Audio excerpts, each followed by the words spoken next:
नमस्कार, स्वागत है आपका। मैं हूं आपके साथ पूजा। आप देख रहे हैं द नेटिजन न्यूज। आइए रुक करते हैं आज की खास खबरों की ओर। प्रिय हरदोई वासियों, एक बार फिर से मैं आपके सामने हूं। जैसा कि आप सभी जानते हैं कि एक बार फिर से देश में कोरोना वायरस बहुत तेज़ी से अपना प्रकोप फैला रहा है और इस बार जो स्ट्रेन आया है वो पिछले साल के स्ट्रेन से भी ज़्यादा खतरनाक है। पिछले साल तो जो मरीज़ आए थे उनमें मृत्यु दर और रिकवरी रेट जो देश की थी वो काफ़ी बेहतर थी, लेकिन इस बार जो स्ट्रेन आया है उसमें देखा गया है कि मृत्यु दर भी बढ़ी है, रिकवरी रेट कम हुई है और जो इन्फेक्शन जो फैल रहा है वो दुगनी तेज़ी से फैल रहा है, जो बहुत ही ख़तरनाक है। ये बहुत बड़ा संकट की घड़ी है हमारे सामने और हम सबको इस बार बहुत ही सावधानी बरतने की आवश्यकता है, क्योंकि जो स्ट्रेन आया है वो जब इंसान में आता है तो बहुत तेज़ी से लंग्स में इन्फेक्शन फैलता है और अगर 48 घंटे के अंदर मरीज को बेहतर सुविधा ना मिले तो इसकी उम्मीद बहुत कम रह जाती है कि वो मरीज अपनी जान बचा पाएगा।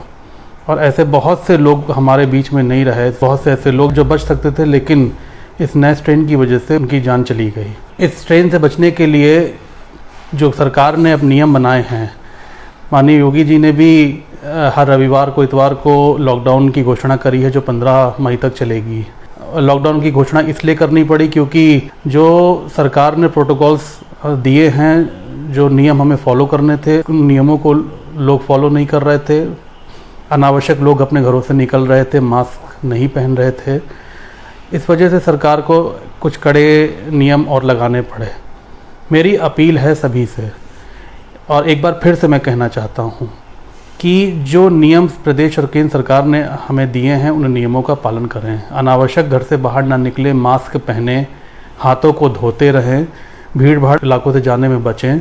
ये आप सब जानते हैं, देश में जितनी ज़्यादा संख्या में मरीज बढ़ रहे हैं, ऑक्सीजन की कमी लगातार बढ़ती जा रही है। उत्तर प्रदेश ही नहीं बल्कि देश के करीब करीब सभी राज्यों में ऑक्सीजन की कमी है। आज माननीय योगी जी ने उत्तर प्रदेश में कुछ नए प्लांट स्थापित करने की घोषणा करी है। माननीय प्रधानमंत्री जी भी लगातार प्रदेशों के मुख्यमंत्रियों से वार्ता कर रहे हैं और जो लाइफ सेविंग ड्रग्स हैं या जो ऑक्सीजन की कमी से हमारा देश जूझ रहा है उसको कैसे पूरा करना है उस पर लगातार माननीय प्रधानमंत्री जी प्रयासरत हैं। उनकी कोशिशों में मैं थोड़ा सा अपना भी योगदान देना चाहता हूँ, इसलिए मैंने आज ही सीएमओ से वार्ता करके मैंने उनसे कहा है कि मैं हरदोई वासियों के लिए और जनपद वासियों के लिए अपनी निधि से एक 4 लाख लीटर का ऑक्सीजन प्लांट अपनी निधि से दे रहा हूँ, जिससे जो ऑक्सीजन की जो कमी मरीजों को, जो मरीज़ ऑक्सीजन की कमी के कारण हमें छोड़ के जा रहे हैं, उनको ऑक्सीजन मिले जिससे उनकी जान बचाई जा सके।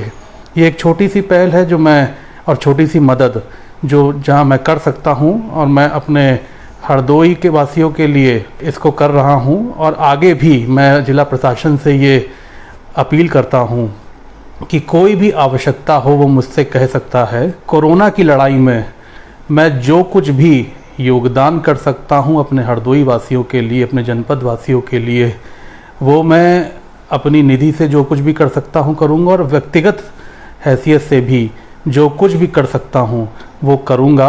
मेरी अपील है कि आगे भी अगर कोई भी आवश्यकता हो वो मुझे बेझिझक बता सकते हैं। मैं हरदोई वासियों के लिए हमेशा खड़ा हूँ और हमेशा खड़ा रहूँगा। और एक बार फिर से अपने लोगों से, अपने जनपद वासियों से और प्रदेश वासियों से मेरी ये अपील है कि जो प्रोटोकॉल प्रदेश सरकार ने हमें दिए हैं उनका फॉलो करें और अपने घरों से कम निकलकर खुद की भी जान बचाएं और अपने आसपास रहने वाले लोगों की भी जान बचाएं। बहुत बहुत धन्यवाद। जय हिंद। फिलहाल अभी के लिए बस इतना ही। लगातार खबरों के लिए बने रहिएगा हमारे साथ। नमस्कार।